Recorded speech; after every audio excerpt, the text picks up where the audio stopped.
Would you ask Mr. Barradell to come back in, please?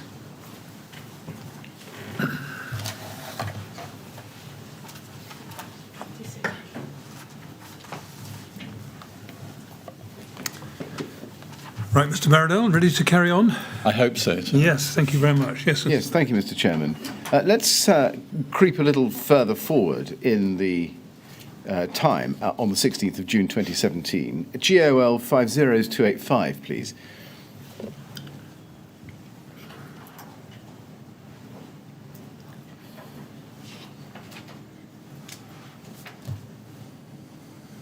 Email from John Hetherington, 16th of June 1330, to all local authority chief executives on behalf of Nicholas Holgate and Jorn Barradell. Now, so that's the heading.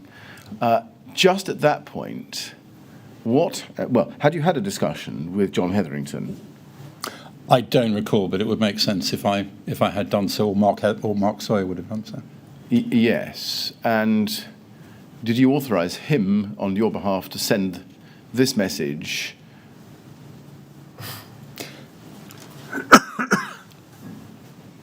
I don't recall, if I'm honest, but none of it would lead me to believe I didn't do so. Quite happy to accept the contents of it, if that makes sense. It says, good afternoon. Following a request from RB Kensington and Chelsea for strategic support due to the increasing complexity and severity of the Grenfell Tower fire for the London Local Authority gold operations that have been activated.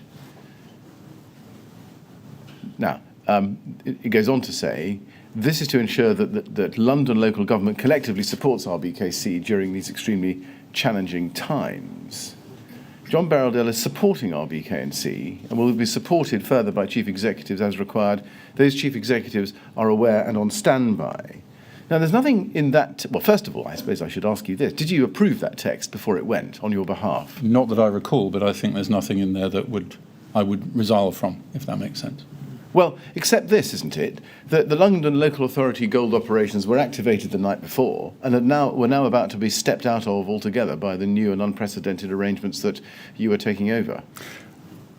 I understand the question. I think what it's saying here, though, is that there's a specific request coming to local authorities to provide support, particularly in the areas of hotel accommodation and support for accommodation and so on. So I think there is a slight difference here between standing on one side and assisting the request and actively asking for support from other colleagues. Well, semantically that may be justified, but as a matter of impression, Mr. Barradell, is that really right? I mean, would you accept from me that the impression given by those first two paragraphs is that normal operating procedure under local authority gold had been activated, which would result in you all providing support, not that London Local Authority gold had been outgrown by the response to the fire, and you are now taking over from Nicholas Holgate? I think that's fair, but the timing of this is 13:30. I'd need to check at what time I had the conversation with Joe, for example. I see. So is one explanation that this predated it? It could well. I'd need to check the time. In which case, that would mean that after the conversation, there would have to be a pretty substantial correction made by way of a new message to all local authority chief executives. It would depend upon the reason for doing so. I would read this as being a request from colleagues to provide support and to expect further support to be asked for. Who chairs the meeting, bluntly, is a different matter for a colleague, let's say, in Havering or Hackney. The request here was, you will be asked for additional resource and support. Please be aware of that and please reply to it. And as it says at the last piece, an operational update is being prepared for all boroughs and will be circulated through the EP teams.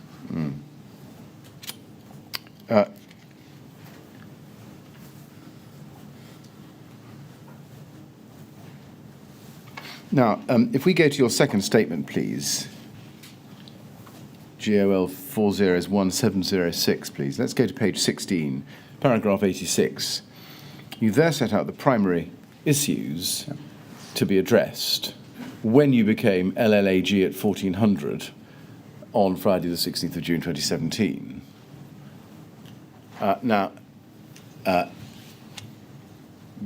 You answer the question in terms of the issues, but you don't actually qualify the answer by reference to what it is that you did become at 2 o'clock. Why was that? I don't believe. I think the question was asking the primary issues to become addressed. I didn't focus on the nomenclature or the title required. I thought the question was predominantly to see what were the issues, what were the actions, where was my mind at the time in terms of the things that needed to be done. And you set out there some bullet points. First, humanitarian assistance with wraparound support for families. Second, to work through the victim journey, i.e. immediate support over the next 24 hours to longer term, support for families, ensuring an accurate picture of the number who are bereaved, ensuring an accurate picture of the number of people in the building beyond the number of residents by matching public lists of data on a per-flat basis. Now, if we look further at paragraph 88, in 2 paragraphs down at the foot of your screen, you go on to say, I would expect for a positive impact to be felt within the first 24 hours, if not sooner. The role of London Local Authority Gold is to support affected local authorities by ensuring a collective and coordinated response is provided by London local authorities. LLAG is empowered by the Gold Resolution to commit resources and expenditure on behalf of the affected boroughs based on specific requests for support provided by the boroughs and with their agreement. In situations where multiple boroughs are affected, LLAG is empowered to represent those boroughs and the wider London local authority community at strategic coordination group meetings. Was a positive impact in fact made within the first hours of your leadership? I would hope that people would have felt a difference in the first 24 hours, yes. And let's look at those then. I'd like to examine the response which you led from 2 o'clock, let's say, on the 16th of June, under 6 topics. And I'll just enumerate them for you first. First, registration or identification of those affected by the fire. Second, operation of the Westway and Humanitarian Assistance Centre and support to those offered who were in hotels. Third, communication. Fourth, walkways. Fifth, distribution of financial assistance. And sixth, wraparound support, namely key workers. So let's turn to the first of those. Is it right that on the 16th of June you were in contact with Mike Adamson, who was Chief Executive of the BRC? I believe so, if memory is correct, yes. And I think you invited him to attend meetings at the offices in Westminster where you were located, or to be located. We were relocated to Westminster, yes. Yeah. Let's look at his statement. BRC 6075, please. Page 17, paragraph 77. I recall a number of chief executives sitting down in a room with their own handwritten tables trying to establish lists of who had been affected by the Grenfell fire, who had been bereaved, who had been made homeless, where people were being housed in temporary accommodation, what their needs were, and whether, and if so, how those needs were being met. There was not a clear picture. As I note above at paragraph 69, registration of those affected is a critical first step in emergency response. It was therefore not ideal that the process remained ongoing and without a clear methodology more than 3 days after the fire had started. It would appear that RBKC had not been able to pass such information to GFRT. Now, GFRT, I think, stands for the Grenfell Fire Recovery Task Force. Is that right? That's right, yeah. Yes. Do you agree with him that over that weekend, 17th, 18th June, there was still not a clear picture of the details and the needs of those who were affected by the fire and the assistance they required? I think I would agree with that, yes. There was an awful lot of work to be done to pull together information that didn't seem to have been collated in advance. Why was there a difficulty in completing that task? I think the information was incomplete. Did it surprise you that it was incomplete? I was... It should have been complete. It would be one of the basic functions of a recovery of an incident, to get a list of those affected by it, how they've been affected, and to make sure that support and resource was directed for them and assistance was given to them. The fact that there was not a consistent, coherent list was surprising. In the circumstances, I wasn't surprised given what I'd seen on the Friday and some of the experiences of others in the days after the event. In accordance with the Pan-London Civil Contingencies arrangements, how ought it to have worked so that the lists were complete? I would have expected that to be part of the humanitarian assistance work. through the Borough Emergency Control Centre for that information to have been collated. And then if you go to page 21, Mr. Adamson goes on to say in paragraph 99, the issues with the registration process lingered until around Tuesday the 20th to Thursday 22nd June 2017. Is that right? I can believe that's correct, yes. Why did those issues persist even after, for some days after you took over? I think it's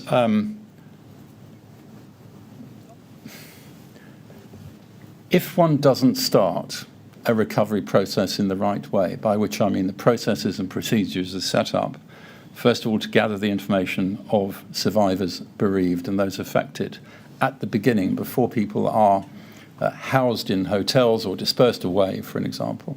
It would be and was very difficult, I believe, for colleagues to identify who was affected, for the information to be collated, where their current whereabouts were, and arrangements to be made to understand the support and the support that they needed, be it financial support, be it other kinds of support.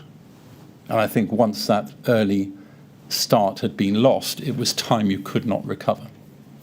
So would you say that this was an inevitable problem even before you took over? I would say if the work hadn't been done, it would be very difficult to catch up, and therefore there was inevitability, if the processes hadn't been put in place, that this would be one of the outcomes, yes. Was there a reason why you couldn't start from scratch or use a different model rather than the one which had proven itself to be inadequate?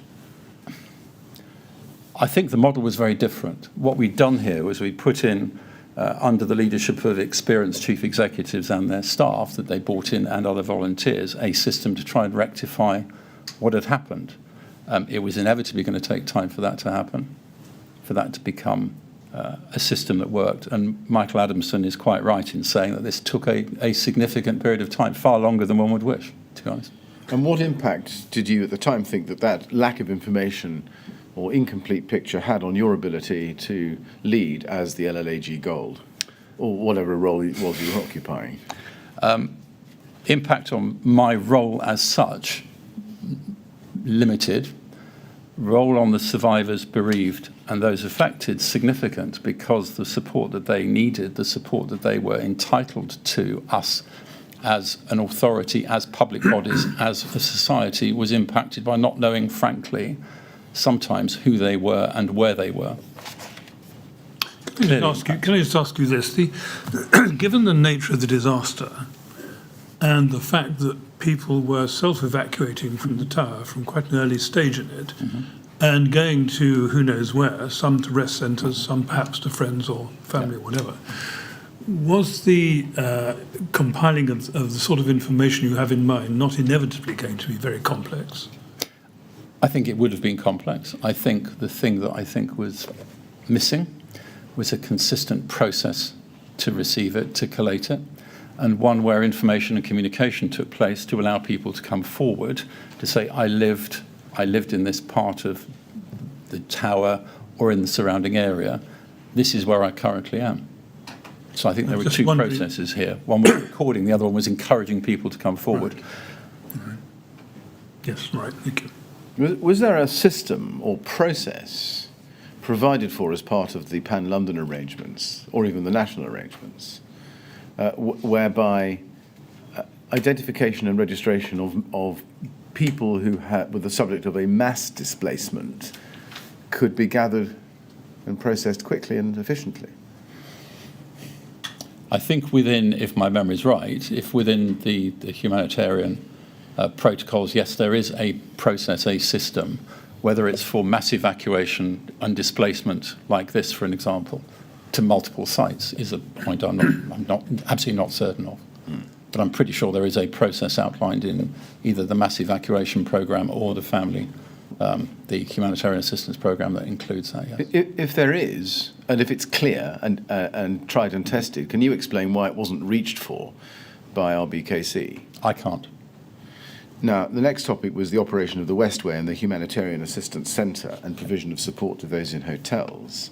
At the time of your stepping in on Friday, the 16th of June, were you aware, from the media reports and the feedback from your staff, and indeed from David Bellamy, that there were concerns about the adequacy of the provision of humanitarian support at the Westway? Absolutely, yes. Yes. And if we go to GOL 401667, this is your logbook for the 16th of June. There's the first page. Am I right in thinking that that is the first, it's book number 1, and you opened that at 2 o'clock on that day? Yes, that's right. And you can see that you opened it as LLAG, yes? Yes, as described by the logist, yes. As described by the logist. Now, if you go to page 3, please, let's look at entry 10, Gold Group, AW. It says that at 18:05 on that day, JB requests that WCC provide drive-by of Westway Centre to make assessment. Action, JB requests the WCC housing team to attend Westway to assist RBKC to assess the need. What was the purpose of that request? That was to have external people who had not necessarily been involved in the Westway before to make an assessment in their professional judgment as to how well that centre was running. Right, and that was Barbara Brownlee's team, was it? I believe it was, yes. Barbara was the housing officer. Did you have a conversation with her? I don't recall afterwards. I have to say the period from 2 o'clock on the Friday through the rest of the Sunday was quite manic, if I can put it that way. Let's go to RBK 30021096. This is... we need to go to page 1 of that, please. Yes, these are the London SCG minutes at 2 o'clock on the 17th of June. So this is the 2 o'clock meeting, and it is of the SCG, yes? Yep. And if you go to the last page of that, as is always the case, page 5, you'll see the attendees, and there, under local authorities, we see Nicholas Holgate, Mark Sawyer, and you. In what capacity was Nicholas Holgate attending that meeting? I think Nicholas at that time was still, I asked him still to maintain, I think this is a Saturday, if I'm right, on the 17th. Yes. Yeah. Nicholas had been asked to continue to look at some areas of work to do with the internal support and structure of the SCG, the response here. Yeah. Now, if we go to page 2 and look at paragraph 4.1, under key issues and strategic decisions, it says this: community tensions and engagement. And then the first bullet point, COBRA is discussing options to engage the community and reduce tensions. Nicholas Holgate, RBKC, reported that the rest centre is functioning today without issues, but that efforts had been impeded by the unrest yesterday. Did you share Nicholas Holgate's view that the rest centre was functioning, as it says here, without issues that day? No? I'm fairly convinced there were still issues in the rest centre. You're not recorded here as disagreeing with him. Did you disagree with him at the meeting? I can't recall, but these are bullet points of discussions that took place rather than full-blown minutes. Were you satisfied with your own situational awareness at that point? I had, if this is, sorry, you can refer back, is it 2 o'clock? 2 o'clock on the Saturday. I had asked for the drive-by to take place on the Friday, I believe, and I visited the site on the Saturday, had met with 2 officers, I believe from Ealing Council, who were, if I put it this way, had volunteered and were seemingly leading the response in the Westway Centre. And they were quite clear on their needs that they had, which were significant and were actioned, I have to say. Right. Are you sure you visited the Westway before this meeting, or could it have been afterwards? Pretty sure it was, if this was at 2 o'clock, I'm pretty sure it was in the morning I went there. I think that's covered in one of the officers, I think, provided a statement to the inquiry. If you call that up, it would say, well, I believe it was Saturday I went there and spoke to them. Now, while we've got the meeting minutes open, if we can go then, please, to page 3 and look at section 5, public communications. First bullet point, only bullet point. There was no comms officer on the call, but comms group met this morning. Key messages: RBKC is keeping pace with the demands for housing and supporting the community. Now, that may have been a key message as recorded here, but did it accurately reflect the truth? clearly not. The demands for housing far outstrip the capacity or the availability of housing in that sense at that time. Now, you've been in charge, if I can use a neutral expression, of the response for 24 hours. Can you account for why it is that the SEG is being told at this point, with you present, that RBKC is keeping pace with the demands for housing and supporting the community? No, I can't. I mean, that's patently can't. No. I mean, did you know that that wasn't the case, or did you think that it was the case? At no point at the beginning of this, in fact, through the inquiries period on the 20th, was I satisfied that the demands for housing were being met. The numbers simply weren't there. And I think, as has been said by the now Chief Executive of Kensington and Chelsea, the availability of housing in that borough always was very limited, and the numbers simply weren't there to support the number of displaced people. How can you account for the fact that this was stated at the meeting, given what you knew at the time? All I can surmise is that the community support was being provided, but the key messages were rather odd, given that clearly the case was not that. And why didn't you speak out and say, no, this isn't right at all? The RBKC is nowhere near keeping pace with demands for housing. There's a problem. I don't recall whether I did or not.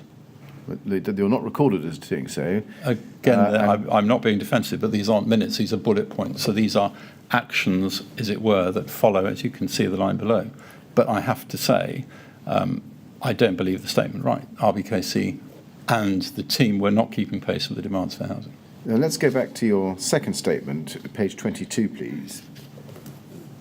Paragraph 115, third of the way down your screen. You say, as the situation on the 17th developed on the 17th, and based on the footage that I saw on the media and SITREPs being received, I wanted a view to be taken on the facilities on the ground and tasked Alex Woodman to attend in the early afternoon of Saturday, 17th June 2017.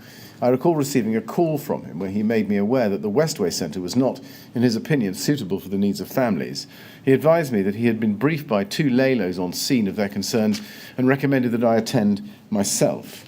And if we look at 116, you say, I attended the centre that afternoon with Eleanor Kelly and met 2 LALOs, Rupinder Hardy and Philip Lee Morris. I've included correspondence from Eleanor, Rupinder and Philip that set out the concerns identified.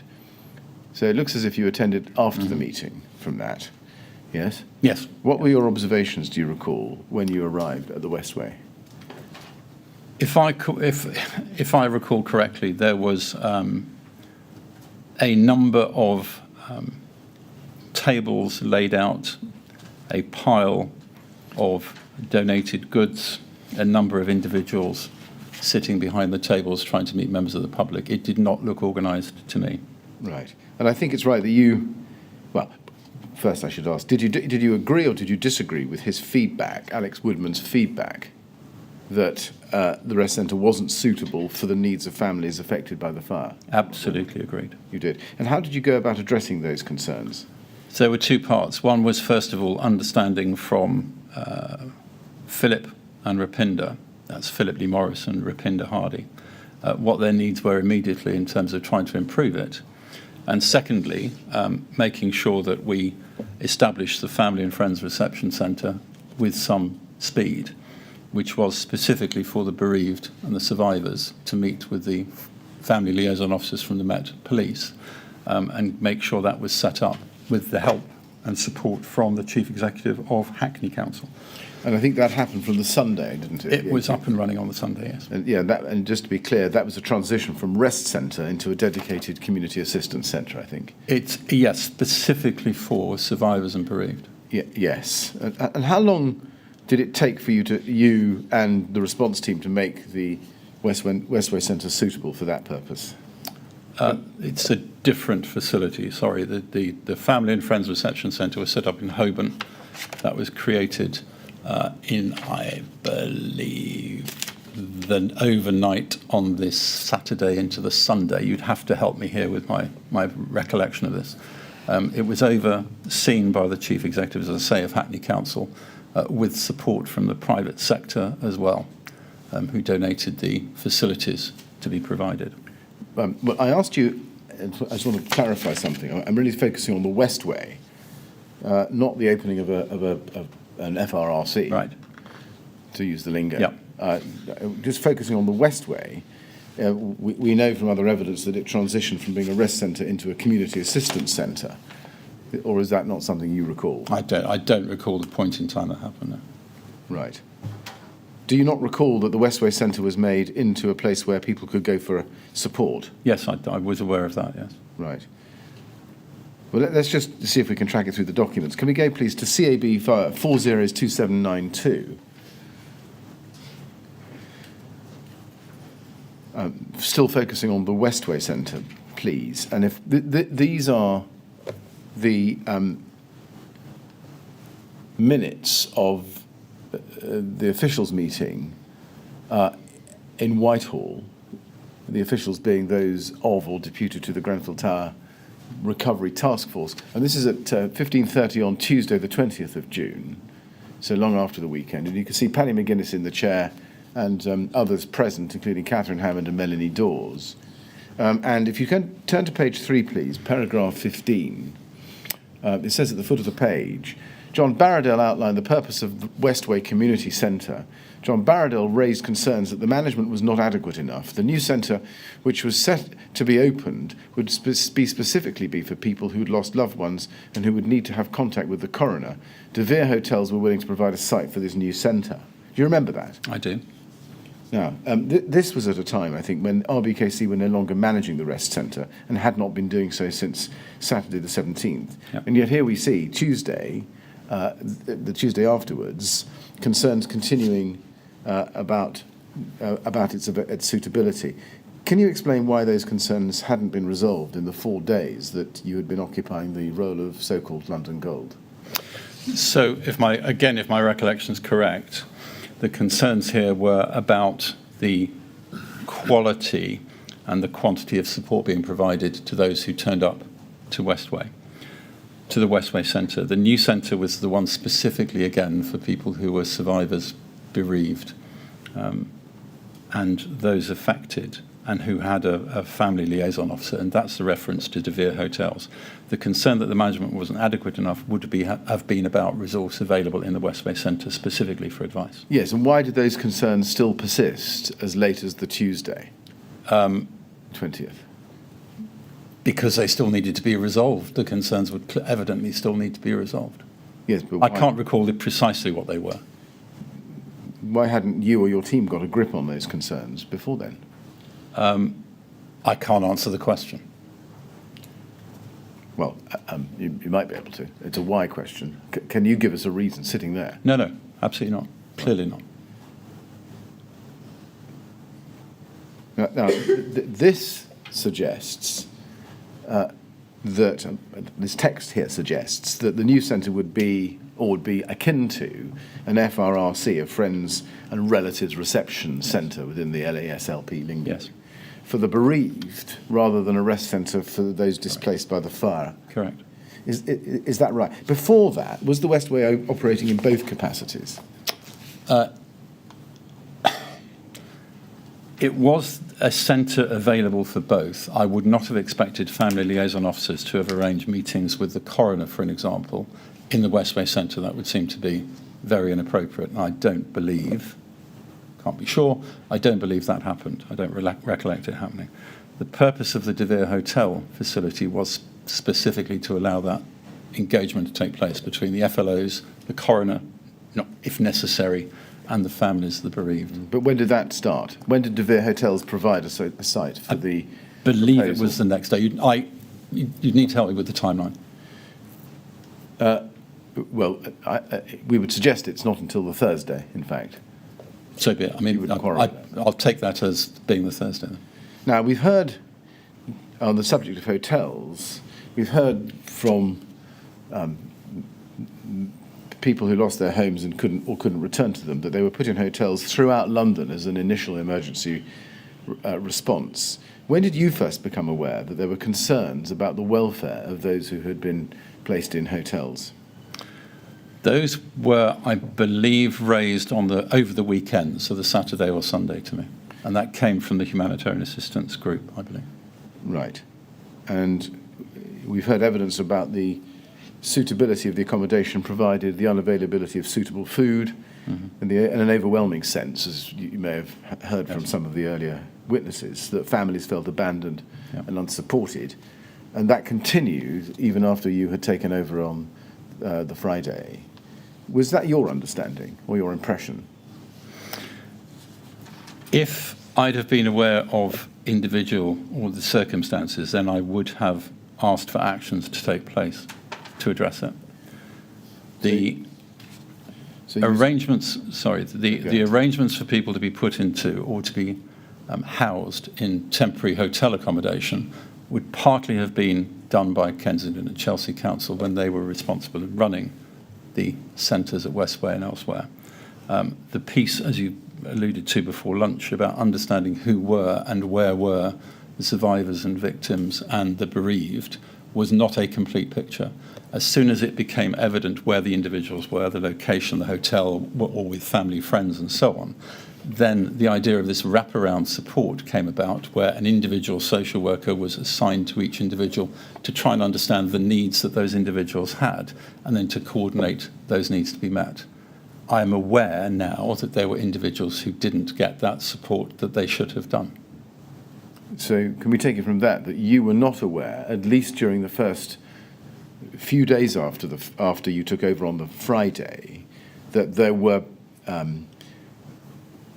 individuals who'd lost their homes or couldn't go back, who were either in unsuitable accommodation because of their needs, or who were not obtaining appropriate food, and had harboured an overwhelming sense of destitution? Did it not come through to you, that information? I think there are two parts, if I can, to elucidate that. If I don't believe I was aware of individual cases, it would not and did not surprise me that a number of people who'd been directly affected, or those indeed who had to evacuate from their homes that had been damaged where they couldn't go back, were not in suitable accommodation and had needs that were not met. And that's why a significant amount of work was taking place, I'm aware, in the humanitarian assistance group and the housing group under Barbara Brownie, two different parts here, to try and get that support to people and to understand, as I've said, where they were, who they were, where they were, and what their needs would be. It's not a perfect setup. I completely agree. Now, you make the point that you weren't aware of individual cases, but were you not aware of generic instances or categories of case where these problems had either arisen or had persisted? I'm not sure I was. Yeah, I'd be surprised if it hadn't been raised with me that there were concerns and issues in, as you put it, with the accommodation of some people, for an example. Suitability of accommodation certainly became clear during the course of the next few days when a number of families had clearly been put into hotels that were not big enough, didn't have the right facilities. Yeah, that certainly did arise within the first few days. And steps were then asked to be taken to try and address that. Let's see if we can pin this to a document. RBK 30's21897.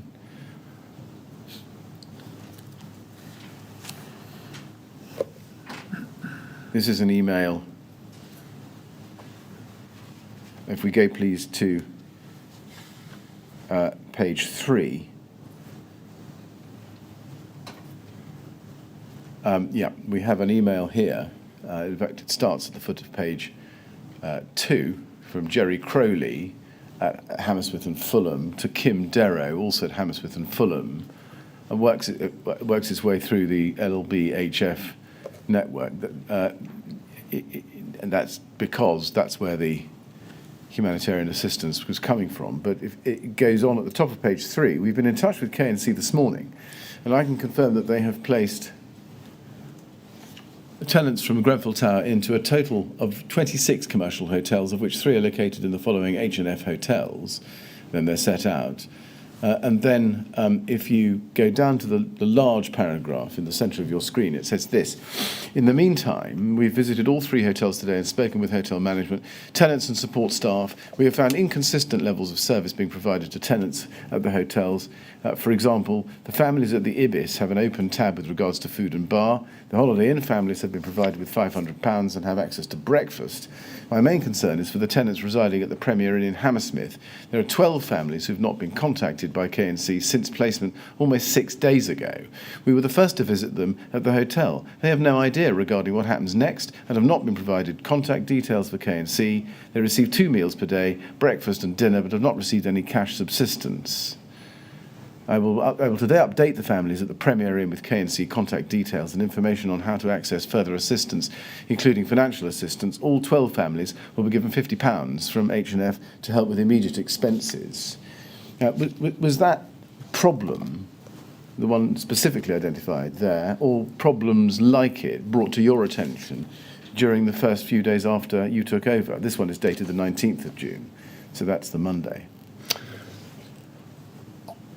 I don't recall if specific ones were. What I could say is that if they were, they would have been given to the staff, the chief execs and other staff who were working with those. This clearly is not acceptable. No. Clearly not acceptable. And I have to apologise for the families in the Premier Inn in Hammersmith. That's not the standard I'd expect. And I would hope that when this was raised through Hammersmith and Fulham, that action was taken along the lines at the bottom, but there was follow-up and the money and the other support provided. But no, there's no excuse for this. No, but can you explain to us why this wasn't brought to your attention? I think in the end I had something like 500 council staff working on supporting the families, the survivors, the bereaved, and those affected. I don't believe my role was to individually, and this is not abdicating responsibility for it at all, but would individually to intervene. My primary focus here was to make sure the structures, the support was being set up and had been set up so that the individual issues could be dealt with, that individuals would be given the opportunity for rehousing, they get the money, the cash, and the other support, the social support that was needed. It was not bluntly to do this. If it had been raised with me, I would have actioned it as a specific action. But I would expect that to be done by the relevant teams. But doesn't that speak, would you not accept, to a structural problem? Because, of course, contingency arrangements are all about the individual experience of the individual person affected, rather than a majority of them. If I can put it slightly differently, the role of the chair, or my role at the time, was a strategic role. That means it is about allocation of resource, of personnel, to address issues and address tasks in hand. So it would have been to make sure that the chief executive at the time running the humanitarian assistance side of the housing officer had the resource, the support, the focus that they needed to do their jobs, not to do it for them. And I think one of the lessons from the early part was overwhelming the individual who was in the position of gold with lots of information and not allowing them, or they didn't take a strategic oversight role here as opposed to an operational role. And it was one of the things seen in the first few days, in my view, of the response. Yeah. That's not to abdicate responsibility for it at all. But that's to look at it from your point of view. Yes. But to look at it from the point of view of each of these families. As I've said, it's unacceptable. Well, yes, and that's a judgment you can make. But to look at it from their point of view, what would you say to them in response to the charge? Well, you took over at lunchtime on the 12th of June, but you didn't do any better than Nicholas Holgate. What would you say to them? I would say on the evidence of this case in Hammersmith and Fulham, that's right, and I can only apologise to that, as I've said, only apologise to that family. But I honestly believe that we did make a difference to a significant number of people over the first 48 hours, 72 hours, and into the next week, and in fact in the next months, in trying to alleviate, frankly, what had happened to them and make what was an early, not good response better. Or is an answer to the question that, in fact, the London resilience arrangements, when it comes to individual experiences, are simply unfit for purpose because there's no preset process or machinery which can ensure that experiences like that don't happen.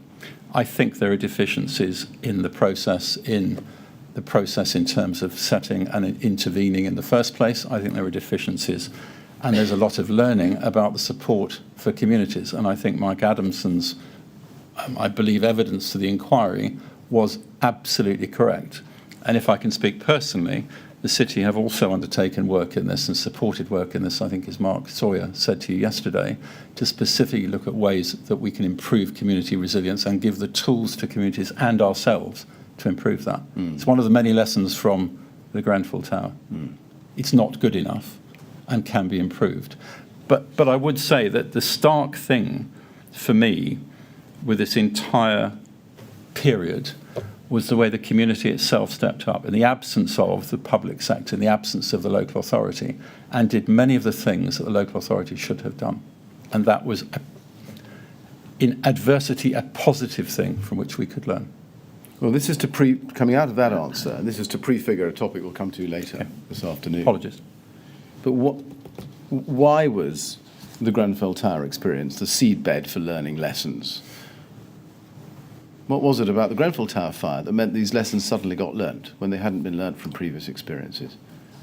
That's a very good. I think that is an extremely astute question, if you don't mind me saying so. And I think it was two things: the failure of a local authority to understand what was going on in their own patch, by which I mean they had lost the confidence and support of their local community. I believe not only during the fire and the immediate aftermath, but in advance of that. And my experience from talking to some of the bereaved and survivors is that the confidence in that authority had been lost before the fire itself. What exacerbated everything was the immediate response to the fire, and I think we saw that in terms of what happened at the Westway Centre, and we saw that in terms of not only the spontaneous giving of time and support, but also what happened on the Friday. And part of the reason for the move from RBKC premises to Westminster was to try to provide almost a clean start, as you've alluded to the provision of support for survivors, because there wasn't the confidence in the public sector at that time. Let's then turn to the third topic, communication, public communication. We've already heard that the London Resilience Organisation and the city had provided communication support to RBKC during the Thursday, the 15th of June. Did the position begin to improve, as you saw it, by the time LLAG was formally activated, however you put it, on the 16th of June? I don't think there was two things. I don't think there was sufficient information going to the public, either through the Westway Centre or to the public itself.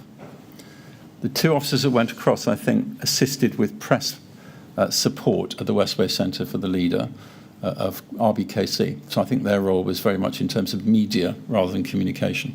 But the communication, certainly to survivors bereaved and those affected, was simply not there. We ended up, I believe, on the Sunday, starting a series, maybe the Monday, starting a series of information sheets to the local area to be distributed at the Westway Centre and other places that tried to describe support available and so on. None of that had been set up, as far as I could remember, as far as I could see. Now let's go to GOL 50207, please. Email at the top of page 1 in the string. Robin Campbell of Westminster to you, 16th of June at 12:22. Now, this is obviously before the 2 o'clock point on that day. And this is Robin C. Hi, John, Robin Campbell here. In case you need to get in touch, my number is, can I take your mobile? And then third paragraph, I've had a quick update from Martin Fitzpatrick and the team. He was, just to interleave this point, he was the communications person at RBKC, wasn't he? Yes, I believe so. Yeah. There is currently no comms strategy and plan in place. That is my priority this lunchtime, to get one together with adequate resourcing, with a particular focus on the weekend and then into next week. I've also met the deputy leader and advised we will be putting in a comms plan and resources quickly. I am immediately pulling in additional media and online media support from Westminster today so that we can start to get a grip of these channels. What was your strategic approach to improving communication with the public and specifically with those adversely affected by the fire? So I think there are two things playing here. One is, as I say, the written or detailed information on how to access services and how to get support. And the second one was the wider messaging through the media in terms of what support is being provided, again, how those support lines and other things worked for people to be able to get that support, as well as explaining to the wider public what was going on and who was doing what to support the bereaved and the survivors and the residents. And were you able to form a view as to the extent of community engagement by RBKC at that point, so 12:22 to 2 o'clock on the 16th of June? I think my impression, whether it was specifically at that time or leading up to it, was that was not, frankly, not adequate. So, yes, you were able to form a view and it was not adequate. Can we go to CAB 402735, please? Now, this takes us into the Saturday, 17th of June. This is at 11 a.m. This is a minute of a ministerial meeting on Grenfell Tower fire under the rubric of the Grenfell Tower Fire Recovery Task Force in Whitehall at 11 o'clock on Saturday, the 17th of June, chaired by the Prime Minister. And we can see your attendance at page 2, if we go to that, please, by teleconference. You see that? Yes. Together Yes. with Philip Hammond and Mark Sedwill. And if we go to page 3, fifth bullet point down,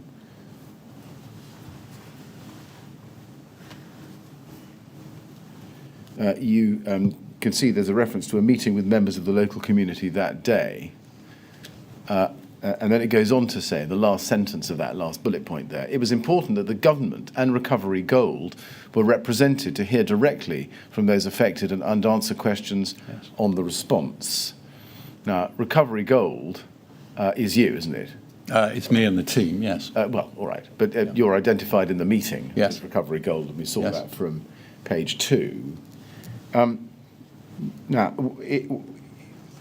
there is a suggestion in the evidence I won't need to show you, but that meeting with the community was then cancelled. Can you help with that? I don't recall why. Yes, yeah. You know it was? Yes. You know it was. Yes. You don't know why? I can't remember why. Now, it appears that the first public meeting with those affected by the fire and the members of the community was on the evening of the Monday, which was the 19th of June 2017, where Eleanor Kelly attended on behalf of LLAG. Yeah. Do you know why the first such public meeting only took place 6 days after the fire? No. I mean, were you concerned about that at the time? That there had been no community meeting between the community and those in charge, but until then? This would be a significant period of time, wouldn't it, from the Wednesday through to the Monday? Yes, well, that's what underlies the question. I understand that. My concern was with making sure we had the right person with the community, someone who had experience of work in this area and people, and someone, Eleanor Kelly, who had and would have empathy, understanding, and that's why she was asked to attend. The reason why a meeting didn't happen before, I do not know the answer. Would it be something I would expect if the circumstances were suitable, by which I mean the community would benefit, the community would request it, then yes, we should have held it. Now, your logbook, well, let's look at it. GOL 401675. This is your logbook for the 18th of June, the previous day, which was the Sunday. That's the first page of it. If we go, please, to page 3, Mr. Barradell, we can see in it that at item 12, 1136, you record yourself as saying you addressed Cobra on calls asking for engineering expertise to assist on site recovery. Thirdly, we do not know enough about K&C community, and so is bringing in CBT needs someone to come here with expertise on communities, DCLG to action this and send it over. JB requested someone this afternoon. Now, CBT, just help me with that. That's the City Bridge Trust. Right.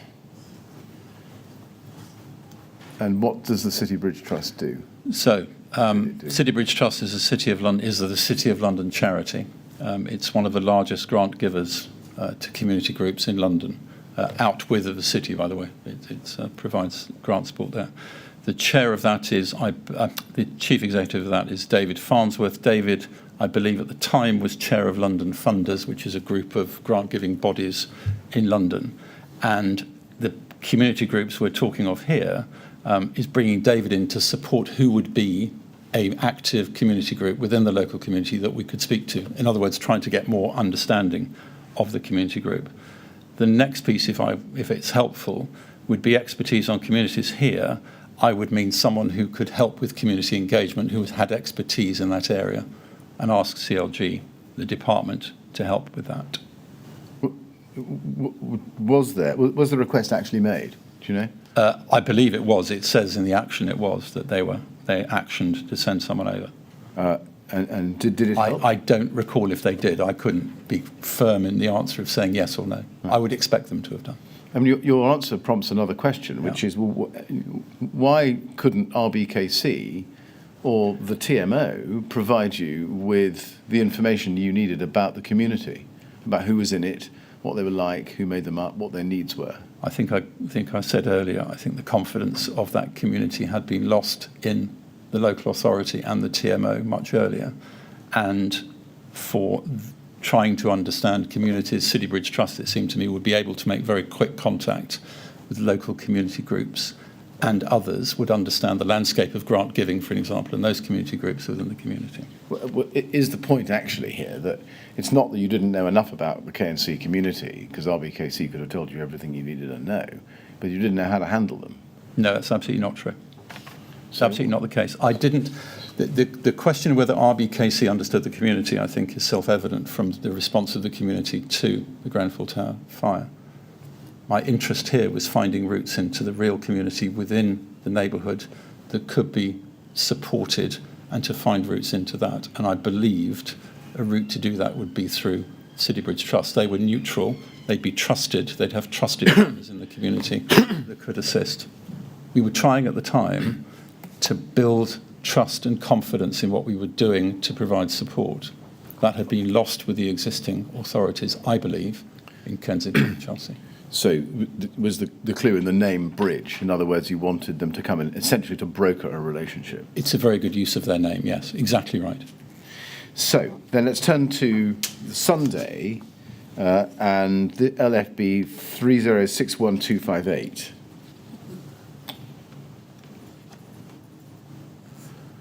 Now, this is an email. Well, the first email is has a long BCC list, as you can see. It's sent to all London local authority chief executives. See the press statement made today by the Grenfell Fire Response Team, and there it is. And just to pause there, the response team was led by you, wasn't it? Yes. And I think it reflected the pan-London response with the assistance of organisations like the BRC, the British Red Cross, yes? And others, yes. And others, yes. And also central government, yes, by this stage. Now, the opening passage says this underneath the bold statement. We want to make clear that whilst the emergency and local community response was nothing short of heroic, we know that the initial response was simply not good enough on the ground. People are angry, and rightfully so. Our focus is now ensuring those affected are being cared for and looked after. Now, that was your view at the time, Yes, it was. If we go then to page 2 and look at the 5th paragraph down,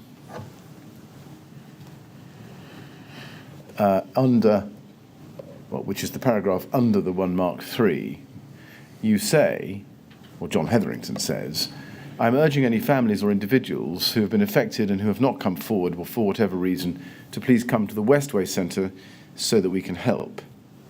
Now, is it right that at that time there was still a concern that many of those affected by the fire were not accessing the support that was available? Yes, there was. Some people didn't come forward, who we were aware of from the list that had been created, had been pulled together, who were still not accessing and hadn't come forward, right. Yes. Now, this was 48 hours after you'd taken over. Was there a reason why it had taken until Sunday evening, the 18th of June, for this message to be issued? I'm not sure of the reason why. I am aware that Michael Adamson from the Red Cross wanted to make sure that he subscribed to all of the comments being made here, that it was something he was comfortable putting his name towards.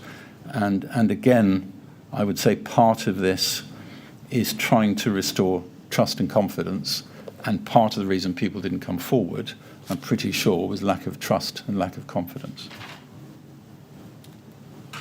Now, you mentioned leaflets earlier. Yeah. I think you would agree that one avenue by which awareness of the support available could be increased was to distribute leaflets to the public. Yes. Now, that was referred to at the ministerial meeting on the 18th of June, the Sunday. If we go to CAB 401302, I think we'll see that.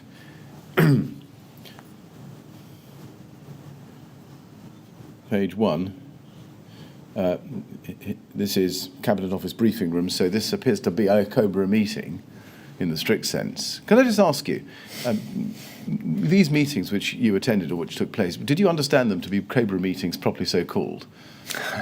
I think they were either ministerial meetings or officials' meetings. I think my understanding at the time was COBRA is a physical location. It's shorthand for a government meeting held in Whitehall for a significant incident. I think the two types, ministerial meeting chaired by the Prime Minister or others, and the second one, an officials meeting, self-described. Well, that prompts the question, and there's no reason why you should answer this anyway particularly, but have you ever heard or read CONOPS? Have you ever heard What? of CONOPS? Yes, right.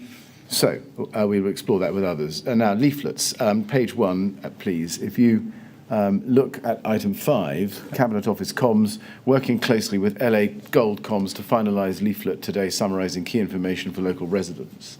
Is it fair to say that efforts were made to create and distribute leaflets to the community, and those efforts were being undertaken at this point? Yeah, I believe so, yes. And I think the Red Cross are tasked to assist with that. Yes. And their records suggest it wasn't until the Tuesday, the 20th of June, that the leaflets were actually distributed for the LNAG-led response. Would you agree with that? If they're saying so, I would not disagree with it. I don't know. And do you accept that there were delays in the early days of London Gold getting these leaflets out? They should have gone out quicker, yes. Right. Was there a problem with those leaflets in the early stages being in English and not in other languages, which were perhaps more routinely spoken by the community? I think that is a very fair question, that we didn't have and should have had better access to multi-language and multicultural, I don't like the word capacity, but available resource within the structure that was being set up. I don't think we had sufficient. Right, but is it really about resource, or is it just about applying the brain? I think it's both. In other words, I hadn't focused on that. I should have focused more on that. But that's you. But what about others? I would have hoped they did. Clearly, they didn't. Right. And can you explain why that is? No. If I had to speculate, which is something I shouldn't do, we were trying to go from pretty much a standing start, as I said, to 500 staff working on this in a very short period of time. Now, I want to turn to the next topic, which is the walkway residents, otherwise known, I think, as the finger blocks. We've heard that there were large numbers of residents evacuated from their homes following the fire. Later on the 14th, in excess of 800. Mm-hmm. Was the care of the walkway residents within the scope of the London Local Authority Gold responsibility at the time it was activated? And for this purpose, you can pick either the evening of the 15th of June or 2 o'clock on the 16th. I believe the responsibility focused on those affected, which would include those on the finger blocks who had to leave their homes. So when you used your soft power with hard edges to persuade Nicholas Holgate to invoke London Local Authority Gold on the evening of the 15th of June, did you know that the care of the walkway residents who had been displaced fell within the scope of the support that at that stage you were contemplating giving? I'm not sure I was. If my memory is correct, a lot of that support was being provided by the TMO at the time, as opposed to direct by the council. That could be misremembered, but no. I believed it was everyone affected, not simply those in the tower or in the block. So leave aside the role of the TMO for the moment. What was your understanding about the scope of LLEG Gold's responsibility? Did it include care of the walkway residents? Yes, it did. Yes, Yes, right.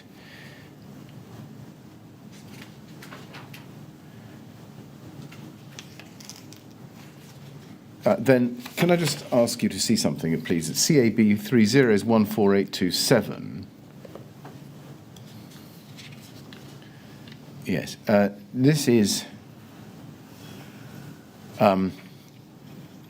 a document generated by Peter Tallentire of the Cabinet Office, and it's underlying material for the preparation of a bigger report called Grenfell Tower Lessons for the Central Response.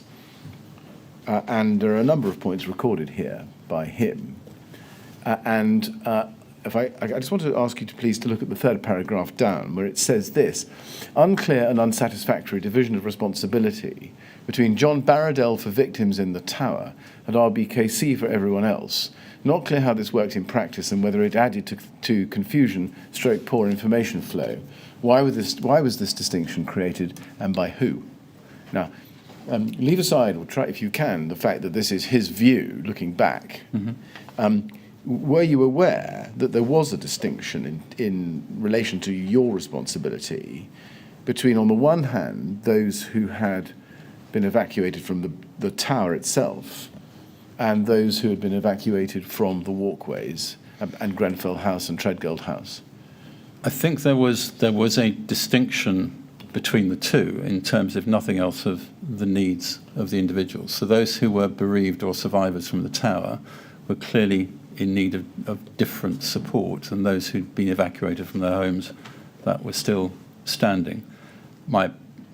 If I recall correctly, work was being undertaken in the finger blocks, so-called finger blocks, in terms of making them, where they didn't have heat and water, for an example, making them more habitable. But the distinction was, the responsibility was absolutely there. The needs of the two groups did differ, clearly, leaving aside the individual needs, but the two groups did differ in needs. Well, they didn't differ in the very short term, did they? They all needed emergency accommodation. Absolutely, and I believe were offered hotel accommodation, or I don't like the word temporary, but the short-term accommodation needed. No, I think it's right that some evacuated residents were placed in emergency accommodation. Others returned to their homes with no hot water and heating. Mm-hmm. And those with no hot water, I think, had been told that they could have a shower at the Westway. Do you remember that? I remember reports of that, yes. Yeah. Before we invoked and before we took over. Now, were there concerns expressed regarding the state of the properties that the residents of the walkway were being asked to return to? There were concerns about the state of the flats, yes, in terms of, certainly to me, damage from smoke, damage from the fire and the extinguishing of the fire, but also in terms of hot water, for an example. Right. Was there a delay in identifying and addressing the needs of those in the walkways? That wasn't raised to me. They were different needs rather than length of time. Right. Were you aware that from the very earliest time of your involvement, though, there was a division, if you like, between those in the tower and those in the other buildings surrounding the tower? Grenfell House, Treadgold House, the walkways. There was, in terms again of the support that was clearly needed by the different groups. And was a priority accorded to those from the tower? Yes, I believe there was. And when did you observe that first emerging, that prioritisation? I think it was at the beginning, actually, when on the Friday we started doing work on this, that there was clearly different needs emerging and therefore a need for different organisations and people to be brought in to assist in different things. And one was the individual support, again, for those who were bereaved and survivors. Now, if we go to CAB 402741, please, page 3. We can start with page 1 because we can see what the document is.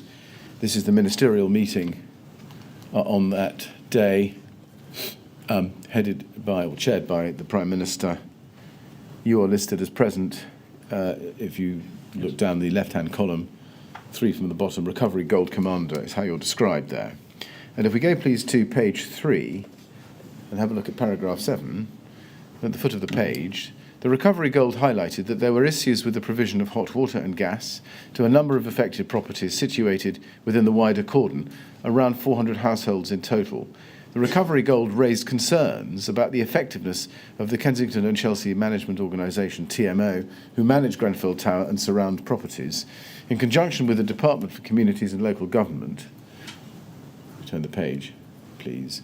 Recovery Gold was tasked with considering how these concerns could be addressed. It was noted that all such affected households were entitled to hotel accommodation and access to the discretionary fund. What were the concerns about the effectiveness of the TMO which led to the reference in these minutes? I believe it was twofold. One was their ability to fix the hot water and gas issues and make the accommodation habitable. And the second one was the confidence, again, in the TMO in the local area was almost non-existent. What was your understanding of the relationship, functional relationship between RBKC and the TMO in relation to the emergency response? I think the two were very close together. When I went to a meeting, I think it was on the Friday at 10 o'clock, the TMO were present alongside RBKC, chaired by Nicholas Holgate. The TMO were present. And one of the first things I did, I think, was to ask the TMO to I didn't need the TMO to be part of the next set of arrangements, partly because I didn't believe that they had the confidence of the local community and the functions could be better done and better directed by other people. If we go back to the foot of page 3 for a minute, you are recorded as having raised concerns about the effectiveness of the TMO. What were your concerns in that regard? Their ability to fix the hot water, the gas, to get the places habitable by the residents to return if they wished, and secondly, the piece around the support and the confidence of the local community. Why were you concerned about that ability? What had led you to have concerns about it? It still had not been fixed. I didn't see that there was a plan for it to be fixed, as I recall. So did you try to talk to anybody at the TMO? I didn't. The housing group, I believe, did, and that's why it was raised here. And indeed, I think specific support was being asked for by City West Homes, which is the Westminster Housing Almo. Right. The local management organisation. I think I actually asked for military assistance as well to provide some technical support to the design of a system to make the hot water and the gas work. So your concerns, is this right, arose out of what you've been told by RBKC's housing department? No, it was Barbara Brownlee and the team within the SC, within the recovery, within the Grenfell Recovery Task Force. I see. So not even RBKC's housing? Correct. As far as I recall, it was Barbara's group that raised the concern. Right, and you were simply reflecting those concerns without investigating them yourself? You have to, again, it's, you have a structure, you are the strategic leader in that sense, you take the advice and the guidance from the teams that you believe are expert in the field, and you take their concerns to the appropriate level to try and get them fixed. The appropriate level here was at this COBRA meeting to make sure that those concerns were raised at the highest level in the country, bluntly. Why would Westminster City Council's housing team be any more expert in fixing hot water and heating and working out the physical problems than the TMO who knew the buildings? I don't know why, but they were asked to do it and participate in it when the TMO couldn't. And again, part of this is about trying to demonstrate to the community around the Grenfell Tower that people were helping, there was a degree of independence, and they could have confidence in those organisations delivering something to them. And I think this does come down to community confidence. The community were let down, and this was about building confidence back into public services again, as much as making sure that things actually got delivered. Well, let's go to an email exchange we've seen already, I think. RBK 401923.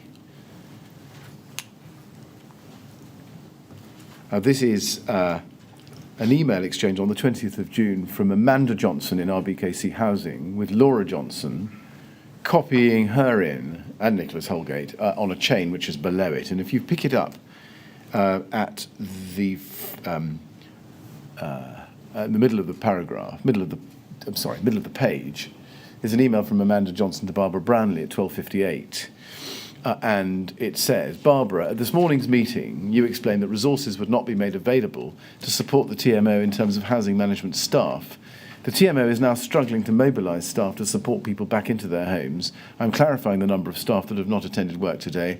Staff are extremely frightened, and the lack of staff will significantly undermine our ability to get people back into their homes, accelerating already heightened tensions. The London-wide response has been extremely helpful in supporting RBKC, and I'm struggling to see why this cannot be extended to the TMO, as there is a direct impact on our tenants and staff safety. Can you please raise this with gold? Now, first of all, was that problem raised with you? Not as far as the specifics of this, not as far as I'm aware. I mean, to what extent was this a situation where the TMO didn't have enough resources and London Gold, despite this apparent request, did not step in and help? If we could see the second part of this, it may be helpful in terms of what Barbara Brown had actually said before this was a reply to. Do you want to look at... Would you mind? That would be helpful. Yes, all right. I mean, you can look at the rest of the email chain. It's the foot of page 1 over to page 2. I'm not sure there's much you'll get out of that. But if we go to page 2, this starts on page 2, relevantly, I think, with an email from Radojka Miljevic at Campbell Tickell, who were, and you may or may not know this, who were employment consultants to the housing business or industry. Dear Barbara and Maxine, we've had a call from the TMO this morning regarding quite a considerable input of staff resources that they are requesting. Some people have not turned up for work today. Whilst we've been looking at how we might backfill the foremost senior posts, at least temporarily, it doesn't seem appropriate to be trying to fill all the other resource gaps appearing, and we assume that in any case this is best done through the command centre. And it goes on in that vein about plugging gaps, and there's a list of the resource request below that: 5 housing officers, 2 team leaders and 1 customer call centre team leader and 2 handlers. That's the context. So I would be surprised then if Barbara and the housing team had said they weren't in a position to support 7 in total officers supporting the TMO that would then allow them to do their work. Right. I would find that very surprising. 5 housing officers across London is not, frankly, that many. So beyond that, I can't assist you. Was this problem brought to your attention at all? Not as far as I'm aware, no. Do you know whether there was an effort to tell those still within the walkways that they could be rehoused if they wished to be? I believe there was, because a number of units were identified from the hotels, and as far as I recall, those who are in accommodation in hotels were being offered and this phrase I don't particularly like because it has connotations, other connotations, of temporary accommodation in that sense prior to them going back. I believe they were offered that. I could be wrong, but I believe they were being offered that. Now, the fifth topic I want to examine with you, and I think I can take this briefly, is problems with the distribution of financial assistance. Mm-hmm. Would you accept that there was a problem about inconsistency of payments when, for example, cash ran out at the Westway and there were teething problems with the system set up by central government? I believe there certainly were problems in terms of tracking who had received and who hadn't information to survivors bereaved, those affected as to entitlement for the £500 and in the end the £5,000 per household. And I believe requests went into post office, and very early on I think we asked for DWP support, which brought a different set of challenges to us, but anyway, of additional support to provide the payments. Right, and there was a problem, I think, in knowing how much household had actually received. Yes. Yes. Again, I think that was records, yes. Yes. And why did those inconsistencies and problems bedevil the distribution of financial assistance in the days after you'd taken over? I think we go back again to the records being kept and the records being created here, that there wasn't, until quite too late, as I think we discussed before the break, until we had a set of records which could be relied upon. I don't, though, believe, and certainly it was the intent, that everyone who presented as a person entitled to the 500 or the 5,000 was given that. That was the intent. That was a strategic intent, anyway, that would be the case. But the delivery was patchy and inconsistent. I understand the delivery was patchy now, having read some of the evidence to the inquiry. And can you account for why, even on your watch, delivery of the cash was patchy and inconsistent? I can't account. I'd need to look at the individual circumstances. We were very clear in terms of the request going out through the gold group that we chaired, that was the intent, and I think there's some records of that in terms of the logs and so on, that was clearly the intent being said, that the money should be easy to access and had been made easy to access and delivered. Can I then turn to topic 6, which is the wraparound support or key workers? Your statement identified that as one of the primary issues for you when the gold resolution was activated and or when you took over from 2 o'clock on the 16th. Now, I think it's right, isn't it, you'd accept that key workers were an important component of the response? Yes. Was the commitment to provide a key worker for all affected families made directly as a result of the announcement by the Prime Minister to that effect on Friday the 16th? No, it wasn't a result of. No. It was a thing you would naturally need to do to provide that individual tailored support to the survivors, bereaved, and those directly affected. Now, you say it was a natural need. Was the provision of key workers provided for in the existing London resilience architecture? Not quite in the way that it was implemented here. So, right. Being specific, yes. The needs of those at Grenfell, I think a few others considered to be very complex, and to making sure that the right support was made available required individuals to be matched with individuals, rather like the family liaison officers for the police, as they provide an individual, named individual. This ought to be extended to all of those, as opposed to simply those who are bereaved. Right. Now, Mr. Chairman, this is not a convenient moment, but it's a timely moment. I've embarked on a topic like that, looking at the clock. Well, I did wonder, but I didn't like to interrupt you. No. But still, you've interrupted yourself. Yes, I have. All right. I think it is time we had a break, Mr. Barradell, so we'll stop there. We'll resume, please, at 25 to 4. And again, while you're out of the room, please don't talk about your evidence 21. Thank All you. right? Thank you very much.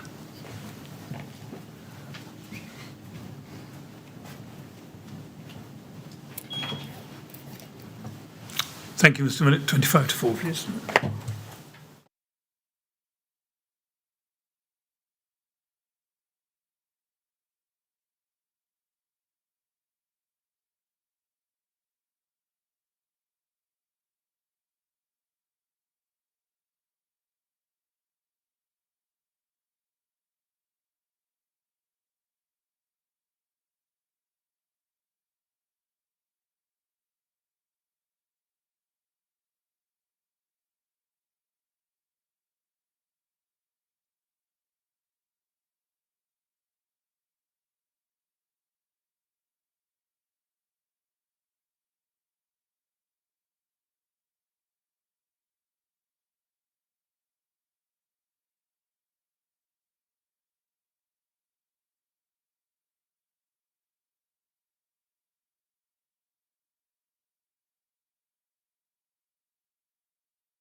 Would you ask Mr. Barradell to come back in, please? Thank you.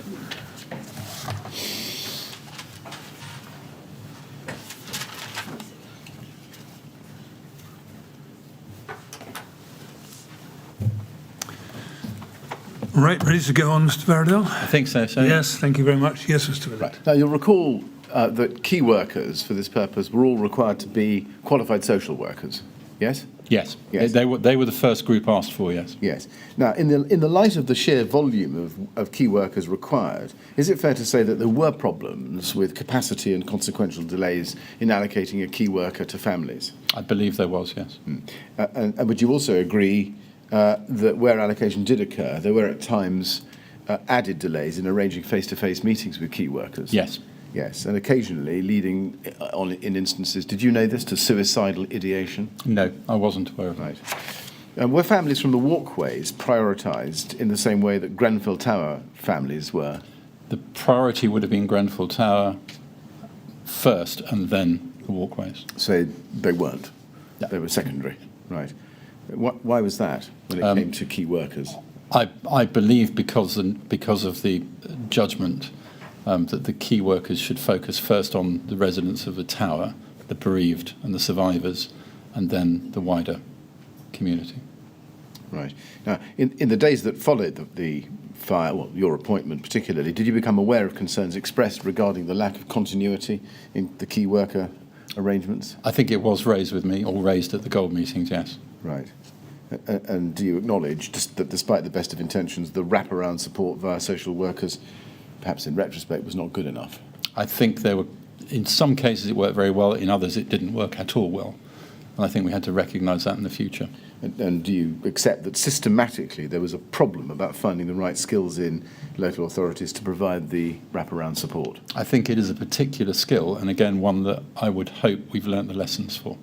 No, but do you agree with what I've just put to you? Sorry, yeah, clearly yes, because I think we need to learn the lessons for. Yes. And when did you first realise that there was a systemic issue, as you describe it, or as I've put it to you, and you've accepted, regarding the availability of key workers with the requisite skill sets?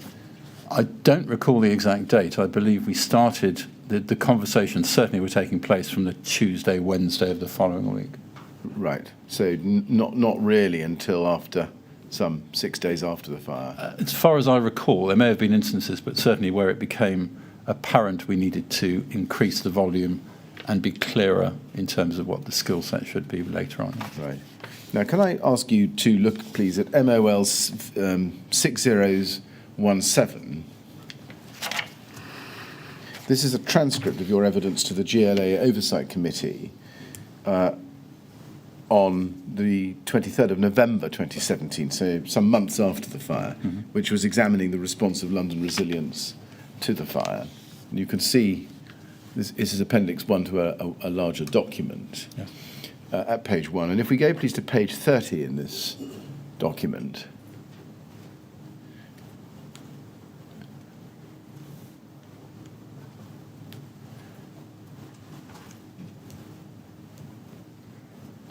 You can see at page 30. Can we go to page 30?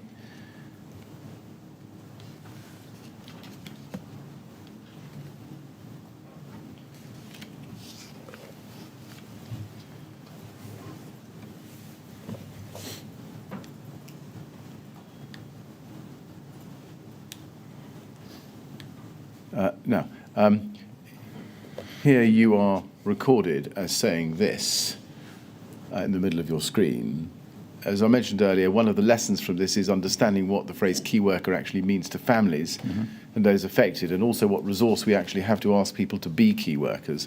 The pool that we're using within local government tends to be the housing officers who have a particular set of skills, or social workers who again have a particular way of working that may not be appropriate to the individuals that they're trying to deal with. And then you go on to say this. The initial response phase was to try to get someone to work with the families in the hotels to be a point of contact for them. What I believe started to happen, and Eleanor Kelly may comment because I know you've been speaking to quite a few families around this, was that from the responses they were getting, the requests that were being made were simply not coming back. The information requested or the assistance being asked for was not being provided.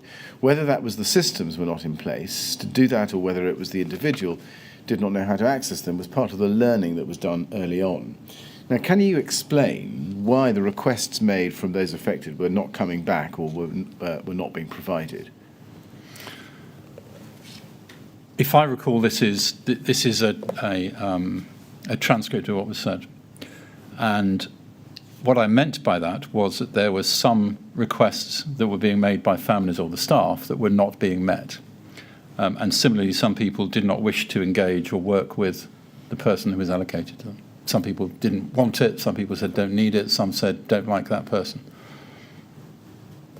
Now, I next want to turn to the adequacy of the response and the lessons learned following the fire. I think to adopt a phrase that has been attributed to you on the evening of the 16th of June, this was a moment where local government was, as a whole, under the microscope. Do you agree with that? I think it was. Now, let's then turn to the complexity first. If we stick with this document, please, and turn to page 11, in the 6th paragraph down, there's a question from Andrew Boff, who says, you were saying the scale was not apparent for a considerable period of time. I'm finding that quite difficult to absorb. The scale was apparent very early on, was it not? And then you say this, it was probably loose words, and then you continue 4 lines down. In the first 24 hours, for example, there were 4 rest centres running, with individuals placed in individual rest centres, some staying with family and friends, some staying in hotels, some sleeping on floors. That is an incredibly complex position to try to bring some order to and some organised support to. It was complexity rather than scale. Now, did you recognise at the time, starting with the 14th of June and running through to the 16th of June, that it was, as you say, an incredibly complex situation in the sense you identify there? I think it was, yes. And you add the complexity, you go on to say, if you scroll down a little bit further down the page, Andrew Boff comes back with complexity, and then you say underneath that, the complexity here, though, is also to do with community, to do with community infrastructure, to do with, as Barry talked about, the scale of the local authority, the time of day, etc. This all played a part in increasing the complexity over time. Now, do you still hold to that view? Yes, I do. And Barry Quirk, who'd become the chief executive of RBKC by this time, is recorded earlier on in this document as saying that it was the worst tragedy in the smallest borough with the smallest social housing stock. Is that fair? I think that's a very fair comment, yes. And then if we go to page 12, a question from Sean Bailey, Assembly member, towards the top of the page. He says in the second line, surely somebody on the ground at your very high level would have known that this would have been a very particular case because they were permanently excluded from their homes. And then he goes on to say, he uses an example of an unexploded bomb, surely someone would have realised that this particular borough, the smallest borough, as has been mentioned before, is going to have 200 plus families who are permanently needing housing. I do not understand how the scale or the complexity, whichever word you use, was not perceived almost immediately. For me, there is a failure there. Who assesses these things? Who looks at what the recovery stage is going to look like? And in response, you say this. I understand the point of the question. The piece for me here is that these events do not happen in isolation on an exercise table in a room somewhere. They happen to real communities with real backgrounds and real history and real people's lives being lost. For me, the complexity increased because we did not appreciate at a distance, nor would we, the local community makeup, the relationships within that community and how they worked. That was not going to be apparent unless we were physically present on the ground and had history in that community. I do accept Mr. Boff's point, but scale was the wrong word to use. The scale to me was the response scale rather than the scale in the community, if you see what I mean. And the complexity plays an enormous part in that. It's not something, unless you're in the community, you would truly understand. What happened here was we began to understand as outsiders the impact on that community over the first 72 hours, and it became very evident that it was far more complex and far more impactful on that community than at first sight from the outside. Now, I've shown you quite a lot of that. At what point did you first realise the complexities that you referred to as explained in those 2 paragraphs that I've just read to you? If I referred down to the bottom, if I can, of the last sentence you read, what happened here was began to understand in the first 72 hours. I think that's 72 hours after the fire first occurred. I think I spoke earlier to an increasing sense that this was not a normal, of course it wasn't, a normal incident here. Overlaid with a fire, the disruption, the loss of life, the loss of families, and the impact on community was far deeper. This was a lack of trust over a period of time, and I think I talk about this later on in the evidence to the GLA, that it was clear to me in the end that the trust and confidence of that community had been lost by the authority months, if not years beforehand. But was that clear to you before you took over as Gold? The complexity argument here, I think, yes, it was, that we had to understand the impact on community. Right. The loss of trust and confidence in the past was not apparent to me till later. Was it clear to you at the time, so 15th perhaps, 16th perhaps of June, that the complexities as you described them here had defeated RBKC? I'm not sure defeated, but they made it extremely difficult for them, if not impossible for them, to respond to this emergency appropriately. And what led you to think that as new Gold, in the role you've now explained it, you were going to be able to do better in addressing the complexities as you described them here? I think it was a fresh set of people with experience of significant disasters, if I call it that. So access to people like Eleanor Kelly and the other chief execs who could call on their own specialist staff, the willingness and the ability to start afresh in terms of approach, location, people that they would see, and an openness to understand and to invite in David Farnsworth's Citybridge Trust Group as an example, local community representatives, and reaching out to others in the community, the local Member of Parliament, for an example, for them to come in and speak to us, for us to be open and to show people what we were doing. Now, let's go forward in time to January 2018. It's GOL 50146.